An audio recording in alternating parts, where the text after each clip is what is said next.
On Monday morning, the office became a hornet's nest of gossip. Almost everyone I talked to asked me what I thought of Terry, and her group of sycophantic secretaries abruptly stopped talking and gave me a collective dirty look every time I walked by. Around noon, the two police officers from Saturday showed up, and my heart sank as I thought that I would be embarrassed at work with new questions. But they went to a group of tables to the side of my area, asked one of the clerks something, and he pointed to Gabe Prince's desk. I watched as quietly as possible as they asked him questions, and saw how he became agitated every now and then during the conversation. Finally, they said something. He seemed to refuse. They said something again, and I saw Gabe reluctantly roll up his shirt sleeves and show the police his forearms. After that, they took some notes and asked a few questions to the secretary, and then left the building. Not even a couple of minutes had passed when Benny Smith, one of the accountants, walked up to Gabe, talked to him for a couple of minutes, and then carefully made his way to my desk and, without invitation, sat down in the chair opposite me. He looked at me expectantly, a strange grin appearing on his face. "What?" I asked. "So you did it. What did I do?" "Come on, Grant. You were the one who beat Terry." "No, damn it. Do you all think so?" "Well, Terry thinks you are." "Wait, what? How could she think it was me? And how do you know what she's thinking?" Bernie considered my words for a minute and then leaned forward conspiratorially and spoke in a low voice. "Look, can I trust you to keep a secret?" I'm sure I gave him a doubtful look, but I nodded my head. "I know it's against the rules, to meet with employees we supervise, especially in the middle of all this politically correct sensitivity training, but what? I've been dating Debbie Perkins for quite some time now, you know? And she communicates quite closely with Terry. I remember Debbie hanging out with Terry a lot, and I was more than a little surprised that someone in her group was openly breaking corporate dating rules. But then I remembered Devin Tinian's experience with Terry herself, and realized that I shouldn't be surprised at anything. Bernie fell silent, apparently waiting for my reaction. Interested in what he had to say, I nodded and invited him to continue. He leaned even closer and continued in an even quieter voice. "So Debbie visits Terry in the hospital and gives me the information. I haven't, told anyone anything, but I thought you might be interested in finding out what it was all about." I sat back in my chair, still not saying anything, and waited. "So, you want to know?" he asked with some impatience. "Well, yes, I would like to know. Well, I mean, if she's accusing me of something I didn't do, I'd like to know why. Is she setting me up or what? Is this a setup?" Bernie looked around to see who might be watching and then leaned towards me again. "No, I do not think so.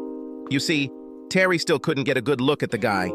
She doesn't say it was you, she just says it could very well be you.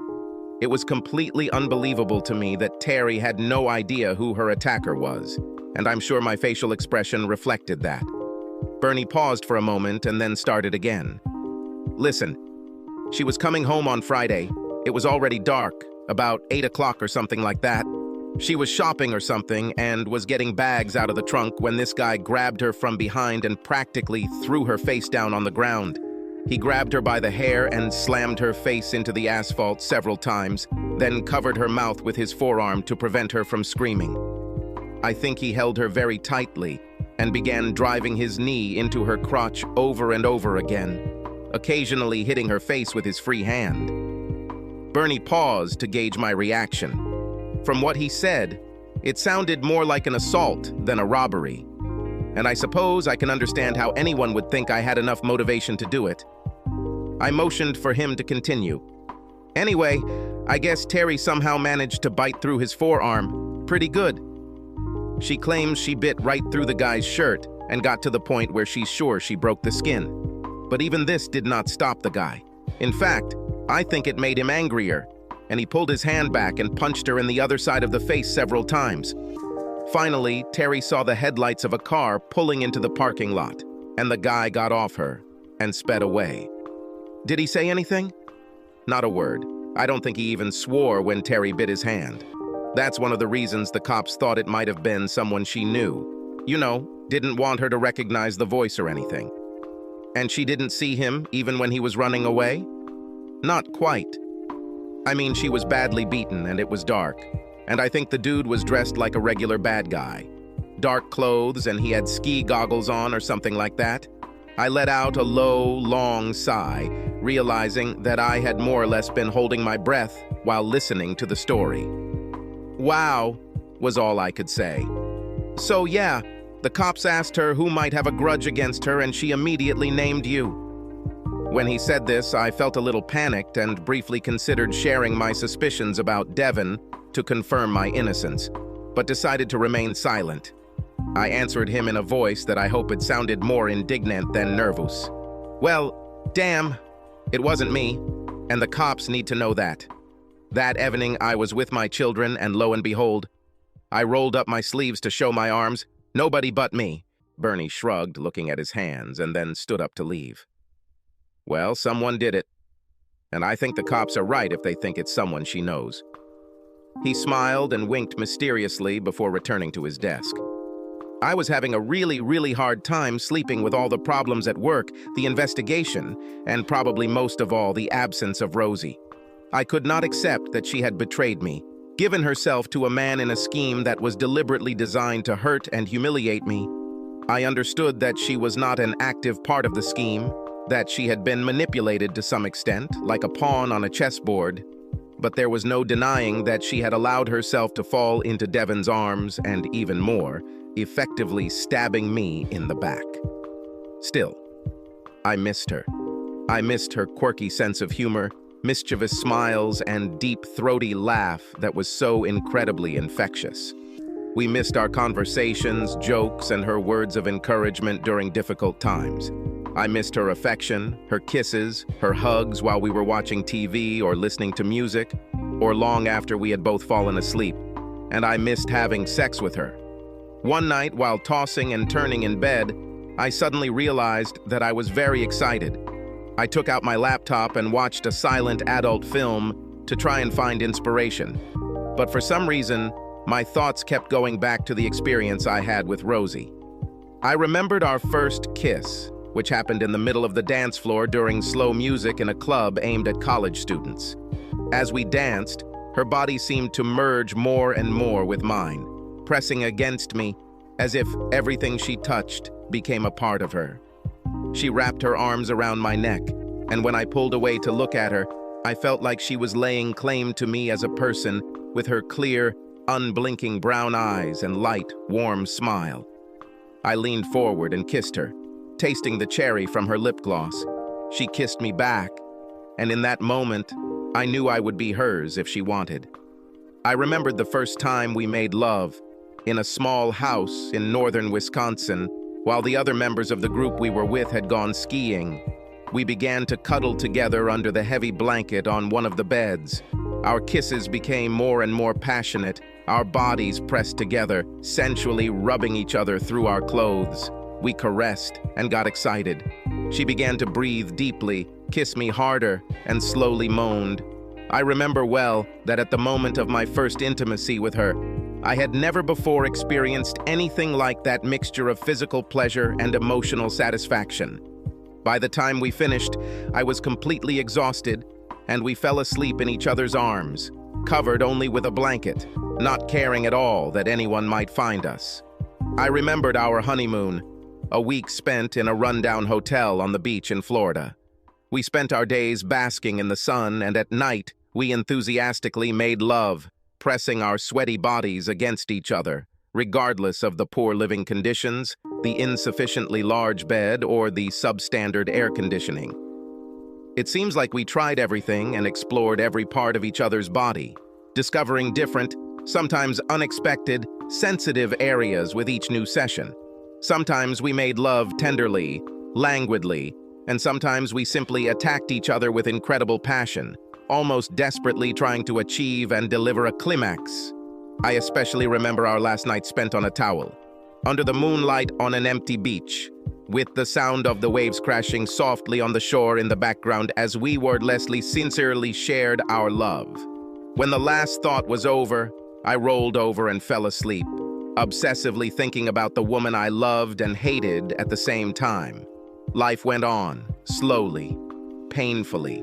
At work, many people, not just Terry's friends, gave me questioning, accusing looks, and I had a hard time concentrating. At that moment, I was glad I didn't tell the police or anyone else about how Terry set up my wife to cheat on me. I guess she didn't say anything either because no one, not the police, not Bernie, not anyone at work, ever said they knew about Rosie's infidelity, let alone that Terry might have anything to do with it. I was glad for this little secret because if this story had come out, I would have risen even higher on the list of suspects, and the suspicions and hassles from the police would have only gotten worse. At home, I spent a lot of time staring at the ceiling, the TV, or a book, not really understanding anything. My mind was foggy, and I couldn't control my emotions. Between the collapse of my marriage, stress at work, and being a person of interest in an assault case, I was lonely, hurt, disoriented, and more than a little depressed. I thought things were going to get a lot worse when Jim Gompers called me into his office on the Thursday after Terry's attack. I slowly walked up to his office, feeling like I was walking to the gallows, carefully placing one foot in front of the other until I stood in front of the open door, watching him work, head down, at the massive oak desk. After a few moments, I coughed to let him know I was there. He looked up, smiled, and waved at me. "Hey, Grant, close the door and sit down, okay?" I stepped into the room and slammed the door, then carefully sat down on the chair on the other side of his desk. He clasped his hands behind his head and leaned back in his chair, slowly chewing his gum and looking me over before speaking. "Grant, I'll get straight to the point," he said, unclenching his hands and leaning forward toward the table.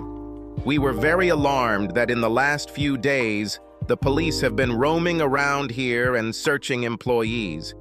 We don't like the impression it gives, and we really don't like the idea that they thought Terry's attacker might be working here. So we did a little research to figure out what the hell was going on here that would make the police think the attacker worked here." He paused and clasped his hands together in front of him, tapping his fingertips together as he seemed to consider what he wanted to say next. "To be frank, Grant, we think there's a bad mix of workers down there. Kind of a toxic situation." His words seemed like a prelude to demotion, or worse. My pulse quickened, and I felt myself break out in a sweat as I waited for the axe to fall. "So, Grant, we looked at everything about this division and decided that we need to unify the leadership. We're going to move Terry into the marketing department, and you'll take over her responsibilities along with yours." I was so sure that I would be fired that I didn't immediately realize that I had heard him correctly. When I didn't answer right away, he became a little nervous and quickly added a few more words. "Of course, Grant, you will receive some compensation for the additional duties. I think you'll find her quite generous." He looked at me with hope and some anxiety, and I suddenly understood what he said and realized that I had to answer. "Well, yes, that sounds great. I think I can handle it, and I think everything should work out." We spent the next half hour or so discussing his expectations, my responsibilities, and the compensation package. I felt a little disoriented, but managed to remain businesslike throughout the entire process. Finally, he turned around, shook my hand, congratulated me, and I turned to leave his office. One more thing, Grant." His voice took on a concerned quality, and I turned to face him with a slight sense of trepidation. "Yes, we need to make sure that we don't have to worry about any nasty surprises." I gave him a questioning look. He cleared his throat and continued. "To put it bluntly, Grant, you had nothing to do with the attack on Miss Lee, did you?" I shook my head, putting on my most sincere expression. "No, sir, it wasn't me." "And you, don't know who did it?" "No, sir, I don't know." I left the room feeling much better than when I entered it and returned to my apartment thinking about how strange everything had turned out. I had been trying for months, actually years, to reduce Terry's influence in my unit, and after trying all kinds of diplomatic maneuvers, I finally got my way when some mysterious person, almost certainly one of our employees, or maybe Devin himself, Tinian, beat her half to death. I tried to tell myself that this couldn't have happened to a nicer girl, but somehow it was not good to gloat under such circumstances, even to myself. But still, for the first time in weeks, I felt something akin to happiness. That maybe things would calm down, that the stress at work would pass and life would become more bearable again. This feeling lasted until I looked at my calendar and remembered that the next day I had an appointment with Rosie at my lawyer's to begin the proceedings of our separation. My lawyer was a smartly dressed, balding little man who wore wire-rimmed glasses and a three-piece suit. He was sitting next to me in his office, shuffling papers, when Rosie came in, alone. She was dressed modestly in a long skirt and conservative peasant blouse, and her hair was braided in a French braid. It was hardly sexy, but I thought she was beautiful, and I resisted the urge to say she looked great. She stopped in front of the table and gave me a weak, hesitant smile. "Hello, Grant." "Hello, Rosie. Thank you. Thank you for coming." My lawyer stood up and shook her hand, introducing himself at the same time. "Mrs. Simmons, I am Lincoln Parker, and I represent your husband. Why don't you sit here and we'll get started?" Rosie nodded and half smiled, then carefully straightened her skirt and sat down in the chair opposite me. "Okay," Parker began, pushing papers across the table to Rosie. "We just need you to look at some of these papers to make sure that—" Rosie coughed and interrupted him. "Look, I don't think Grant and I have the same goals. I only do it because I feel I have to, not because I want or think it is necessary." Parker nodded to indicate that he understood. "This is just to, formalize your separation. It doesn't have to become something permanent. This will make everything easier no matter how you two move on. But this is a preliminary step to divorce, isn't it, Mr. Parker?" Yes, it may be so, but this does not mean that divorce is inevitable." Rosie nodded sadly and took the papers, looking through each page, shaking her head every now and then, letting out a melancholic sigh at times. Finally, she raised her head, her eyes slightly glazed over, and her lips pursed into a bitter grimace. "Sorry, but I just don't want to sign this. I really want to work on our marriage. I do not think that—" "Rosie, please." I tried to keep my voice soft but firm and adamant. "I need time and space. We can't just forget about everything." She chewed her lip thoughtfully, obviously considering my words before answering. "Will you at least work with me? Will you think about it? I know I ruined everything. I know it. But Grant, please. I'm not a cheater. I didn't look for it and won't look for it again. Deep down, I think you know it. I think you know that I was never going to do that again, whether I got caught or not." I thought about it for a minute and felt that for the most part she was right. She didn't want to cheat, she was kind of tricked into it. And I knew she didn't have the personality to be a serial cheater. However, I was deeply hurt, and her actions were my main weapon. So I cleared my throat and chose my words carefully. If I can somehow find a way through this, maybe if I can find a way to trust you, a way around this betrayal, I'll do it, Rosie. But until then, I see no other way but to break up. I just don't see it.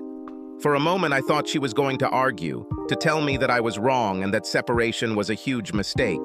But she seemed to swallow her aggression and paused before speaking. "Okay," she finally said, nodding her head meekly as a small tear formed in the corner of her eye and ran down her cheek. "Okay, I'll sign." Lincoln nodded and took the form. "Okay, then here's the official agreement. Both of your signatures are needed here." He slid the form across the table to Rosie for her to sign first.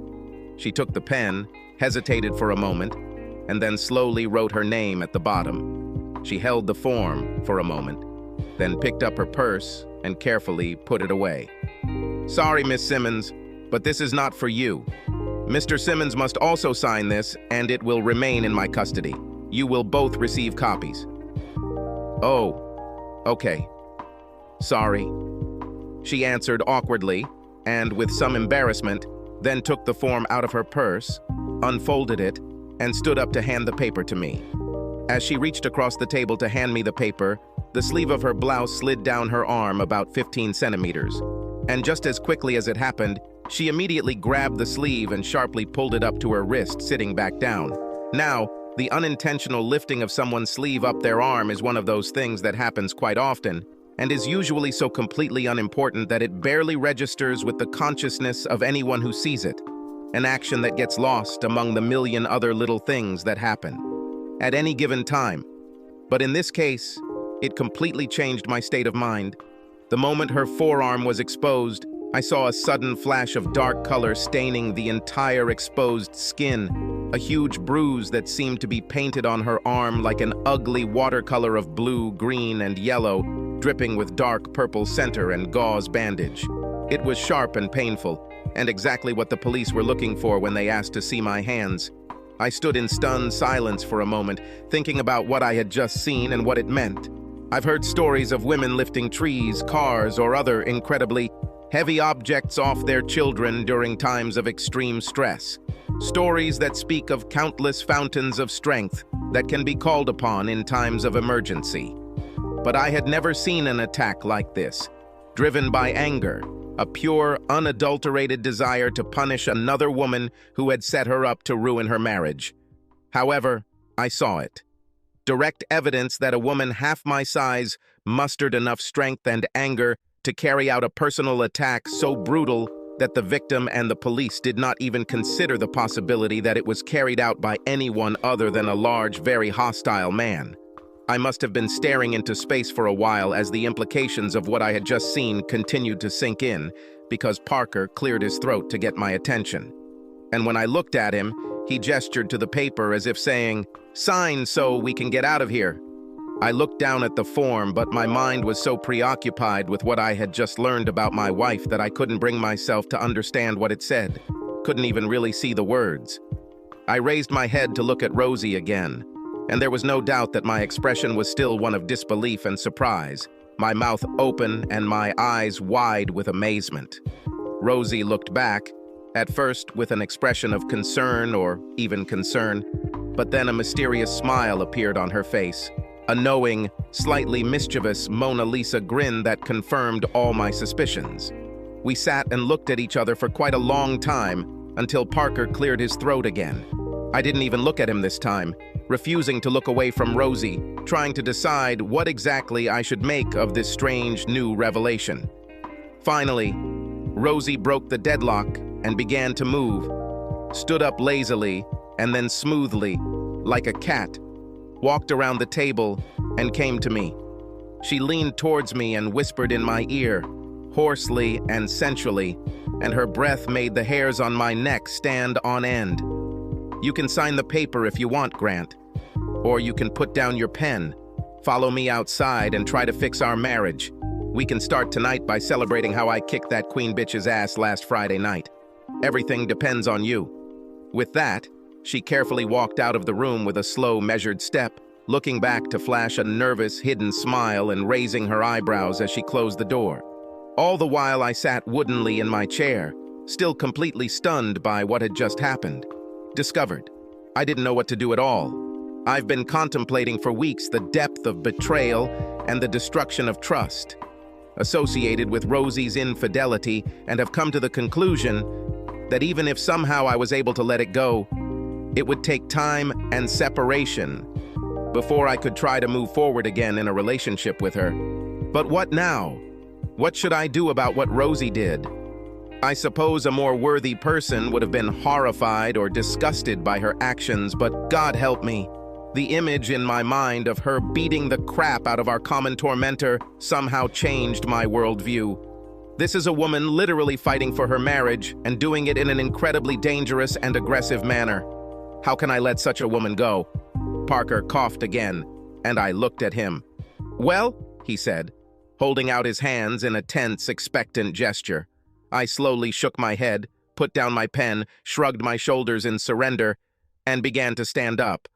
"Sorry, but I can't sign this. I just can't," I said, shaking my head in apology when he raised his eyebrows. "I'm really sorry." With my heart pounding and a feeling of relief and anticipation, I turned away from him and quickly walked towards the door and my worthless, cruel, beautiful little wife.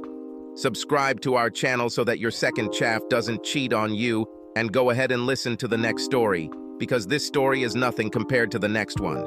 If you're under 18, don't even think about listening to the next one.